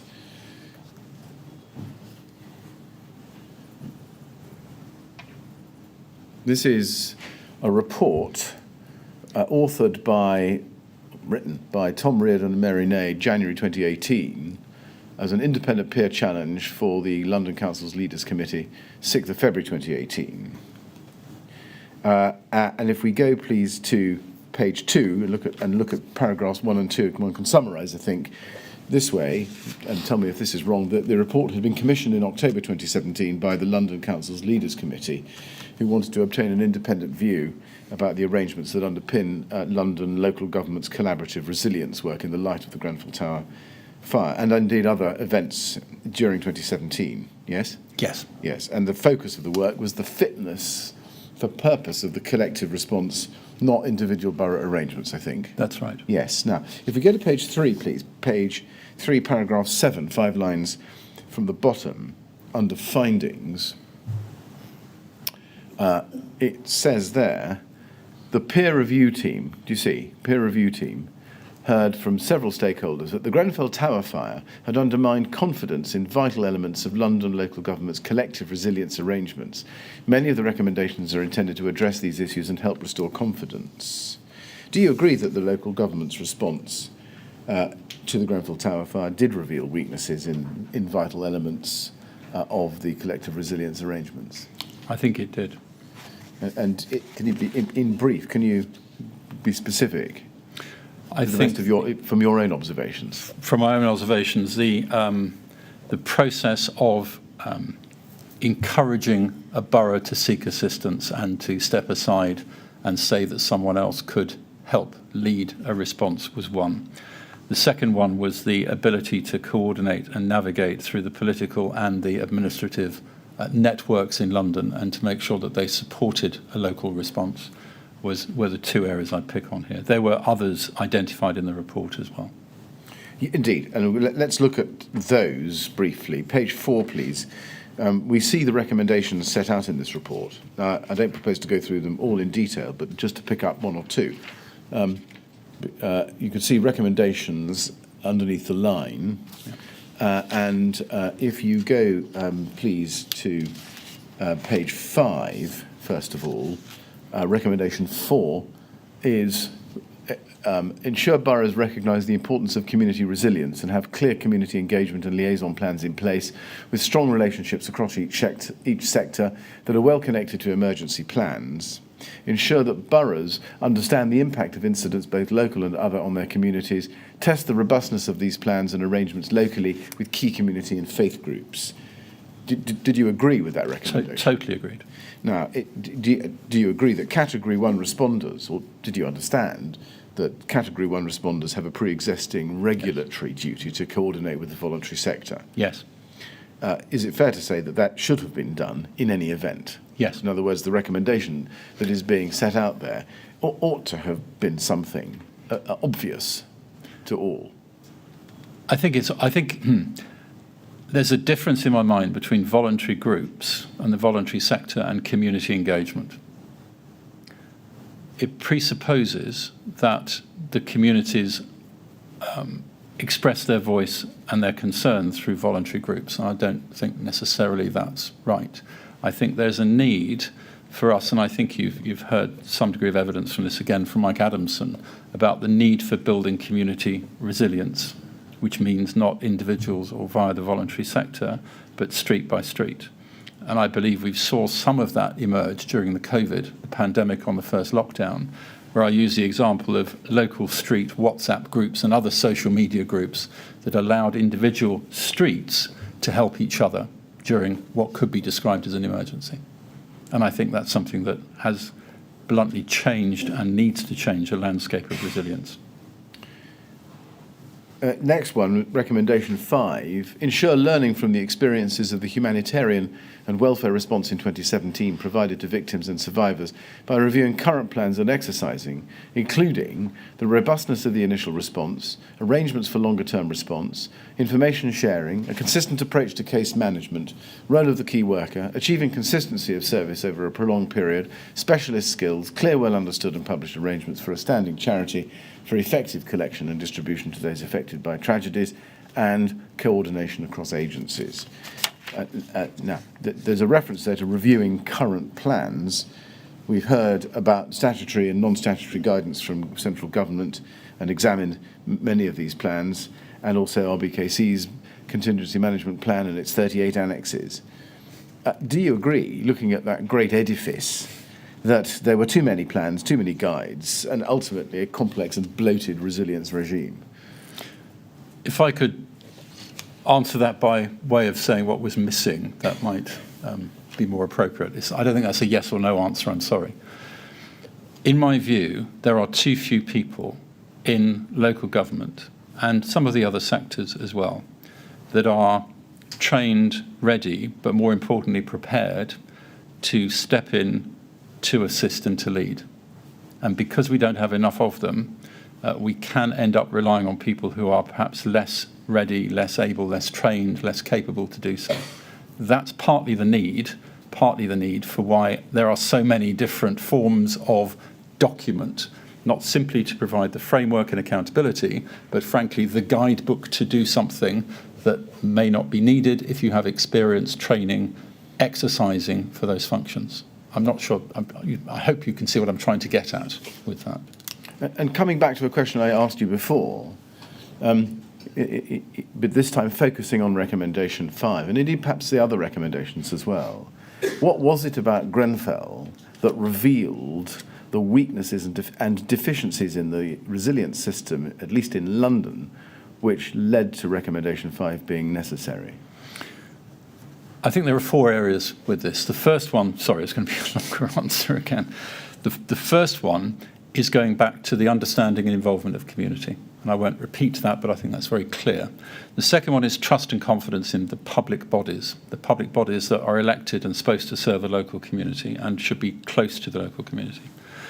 The third one was the piece about information sharing and consistency about information. And that, I think, came out in terms of the understanding of who the residents were, who the bereaved were, where people were to try and assist and help.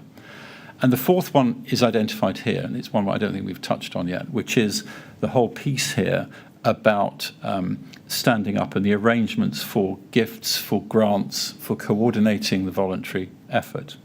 One of the legacies out from this work was the creation in the centre of a specific group of people looking at grant giving and grant collection. The second one, that was under David Farnsworth. The second one was the creation of the National Emergencies Trust. I will declare an interest, I'm a trustee of that. But as a direct consequence of the confusion and the lack of direction and one place to give charitable donations by the public and corporates, that organisation was set up and is indeed activated during COVID. That is a positive legacy from this work and one of the things identified in Recommendation 5. Two things flow from that. First, was it a conclusion from the Grenfell experience that it was not easy or practical for someone to come in and take charge? I think it demonstrates the opposite. I think that the experience, I would say, was the timing was late, and I think I've said this before. I should have been more robust in my approach and asked others to be more robust. But once there, I think we set up a system with deficiencies in it. Nothing is perfect, but a system that did attempt to put the survivor, the bereaved, and the community at the centre of what was done and try and coordinate the response across London to make that a better, a more targeted, centred approach. The second thing that flows from what you've said is a question. Does the Grenfell experience, or did it in your experience of it, demonstrate that the London resilience arrangements worked, or was the Grenfell response and the defects in it as a result of those arrangements not working? I think the arrangements were not sufficient for the circumstances we had. An authority not wishing to ask or receive help, not understanding it was beyond its capability, and not reaching out, accepting it for what the support was. I think we've learnt from that, and I think there has been updates, and I think there's a far better understanding from local government now of the need to activate the arrangements themselves and to do that. I think that has been addressed. Right. Now, looking... I'm sorry, can I just invite your comment on this? In the event this emergency triggered a response which was outside the scope of the London Gold arrangements, we've discussed that already, but it was still a response which depended on Mr. Holgate's asking you to act. Do you have any comment on that?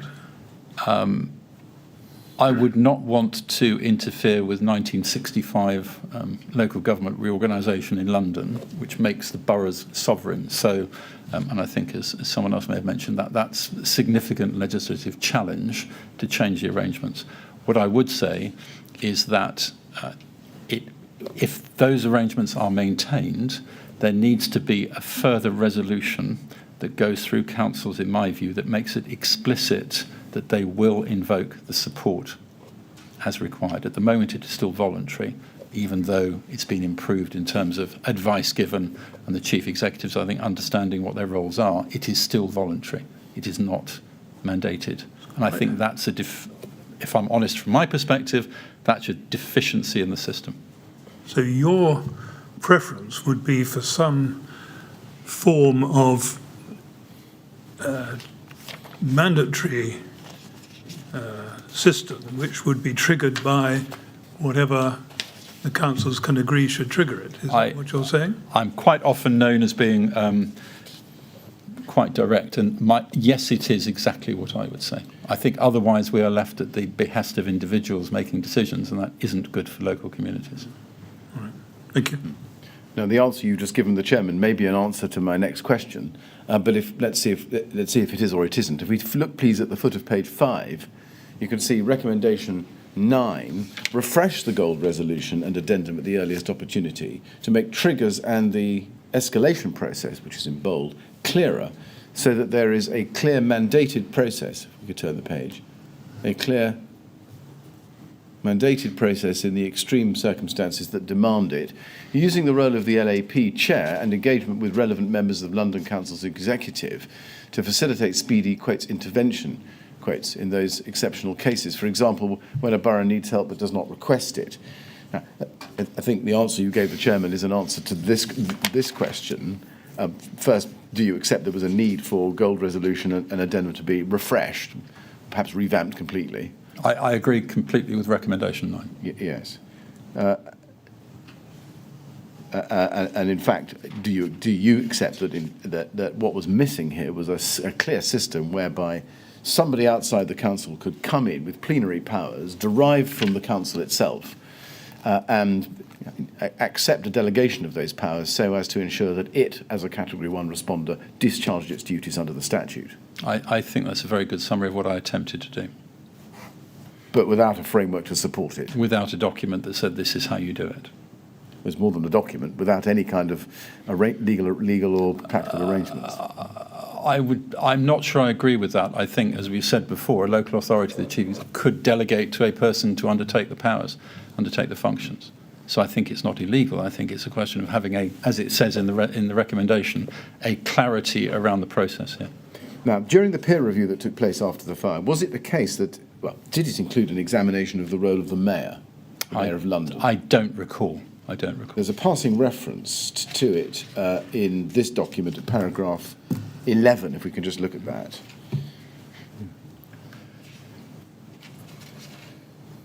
Page 4, please.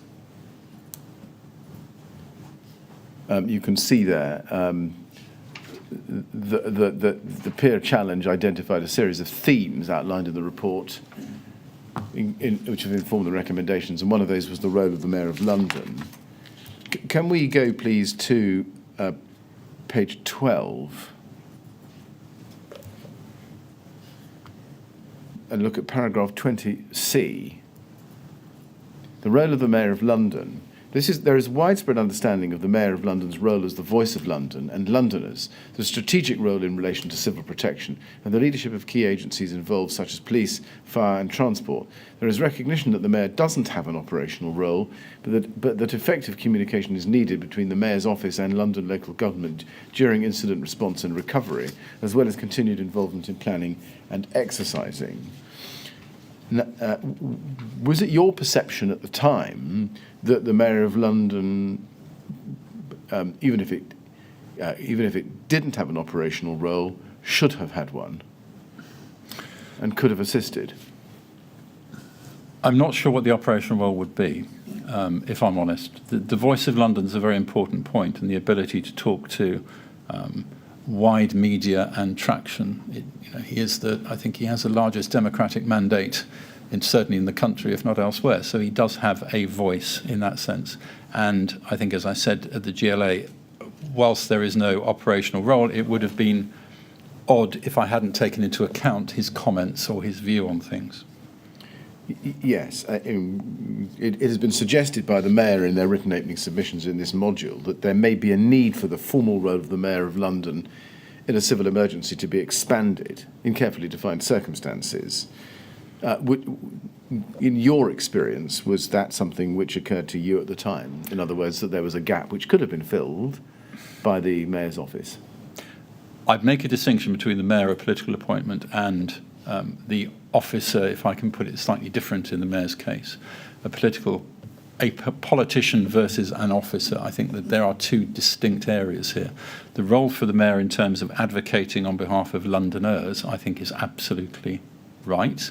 And indeed, the Deputy Mayor now leads on fire and resilience and chairs the London Resilience Forum. So they do have a clear say in the policy generation. But during an incident, I don't think it would be appropriate to have a politician closely involved in operational decisions. But by the Mayor, I mean the person occupying that office for the time being. No, I understand, but that would be Sadiq Khan in the current context, if I'm understanding you. Well, I mean, because he is the Mayor. The Mayor's office has individuals in it.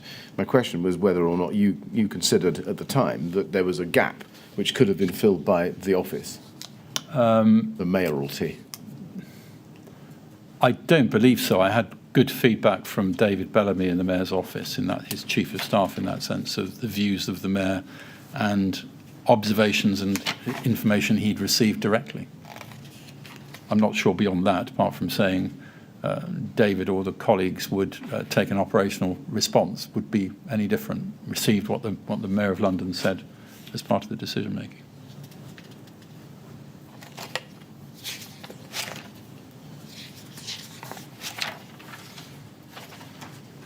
And just so I'm clear, would you accept or would you reject the suggestion that it would be or may be appropriate for the Mayor to have the ability to determine whether aspects of the response and recovery from a civil emergency should be left with the local borough or assigned to pan-level executives such as you? I think that goes to the heart of the arrangements for local government in London and the sovereignty of the individual boroughs. And I wouldn't have a view. That's for politicians to decide how they would want the structure to work. It would seem to me to be quite a significant step in the authority and power of the Mayor over that which is currently there. Now, I want to show you one last thing, if I may, which is the National Preparedness Commission's report. Have you heard of that? I have. Do you know that it has, well, let's look at it. If we go to INQ 3015154,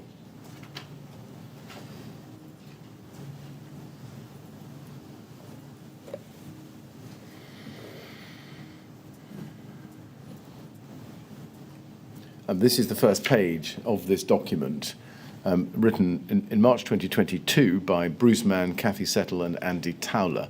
And it says it's an independent review. Do you know who set this up or who's responsible for this document? I don't, actually. Right. Let's just look at page 6. Our findings.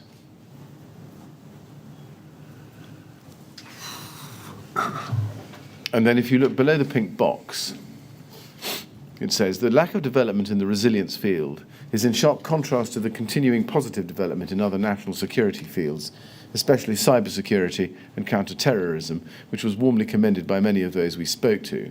It is also in sharp contrast to the progress made by a wide range of other countries over that time to build their risk and emergency management systems. And then in bold, resilience in the UK has suffered strategic neglect. As the National Audit Office has observed, the government's operational management capability has changed little over the past 10 years. Government has often operated in a firefighting mode, reacting in an unplanned way to problems as they arise and surviving from day to day. Our evidence suggests that a fundamental shift in capability, capacity and resilience may be needed to cope better with future emergency responses. Now, would you agree or disagree that reflected your own experience in the 7 days after the fire? It reflects my experience in terms of the lack of the strategic understanding and intent of resilience in the UK, by which I mean I think it's a bit of a Cinderella, actually, for local authorities and for central government. What I would, however, say is the support that I personally had and the task force had from central government was extremely good from the highest level in terms of support and willingness to offer advice when asked for, and also support literally people on the ground when asked for as well. I think the point around firefighting mode is absolutely right and is demonstrated, frankly, by the resilience or the lack of resilient structures that you see in various parts of the government machine. Yes, thank you very much. Mr. Barradell, I've come to the end of my prepared questions. There's much one could ask about this document, but I'm not going to do that. So I'm going to ask for the chairman now to take the usual break, if I may, and see if there are any other questions which I need to ask you or which others wish me to ask. Thank you. Yes. Well, Mr. Barradell, you probably know that at this stage in the process, we have a short break to give counsel the chance to check that he's not left anything out, and also to allow others who are following the proceedings but not from this room to suggest other questions that perhaps we should put to you. So we'll break now. I think 4:20 ought to give enough time, oughtn't it, Mr. Miller? Should be, yes. And if I need longer, I can come and ask. We'll say we'll resume at 4:20, and then we'll see if there are any more questions for you then. Thank you very much. Right? Would you go to the usher then, please?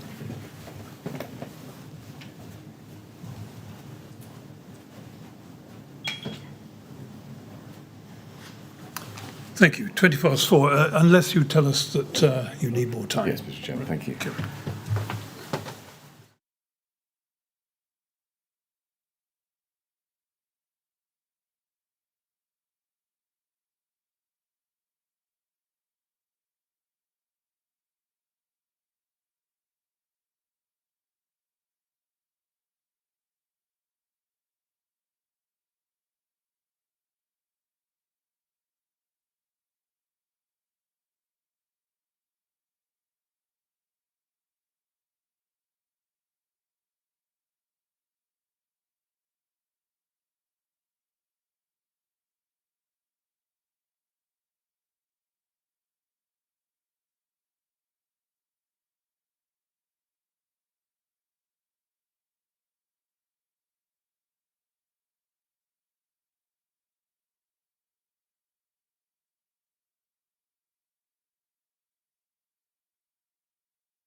Would you ask Mr. Barradell to come back in, please?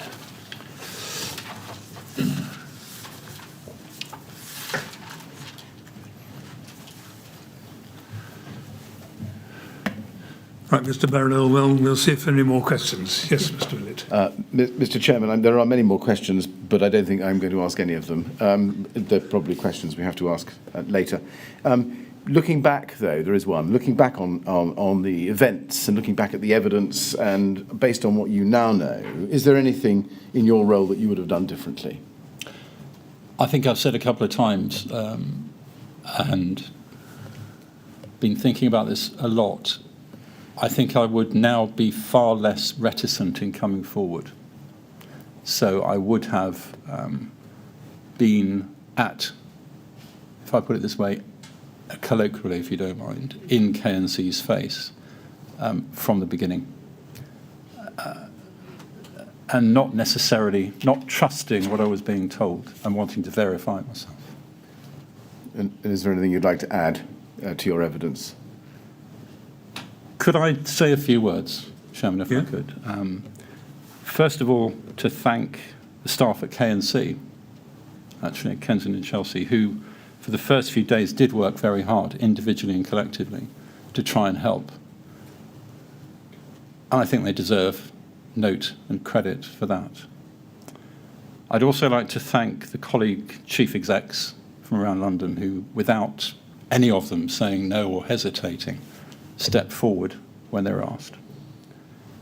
But overall, I'd like to thank some of the affected, some of the bereaved, particularly from Grenfell United, who didn't turn their back on me or colleagues who tried to help, but have reached out and have continued contact. And that means more than anything else.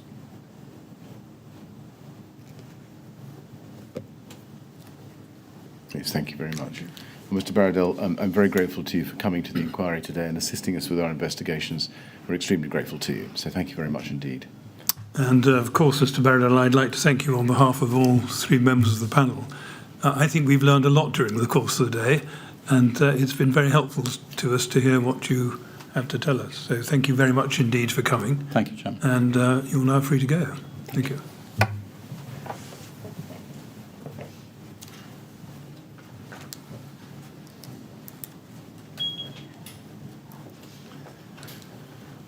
Thank you, Mr. Millett. That is it for the day. It is. But we shall have another witness tomorrow. Tomorrow morning we have Emma Spragg, who will be taken by Mr. Keating, and then we get to Catherine Hammond. Good. Thank you very much. Well, we'll break there for the day then and resume tomorrow at 10 o'clock. Thank you very much.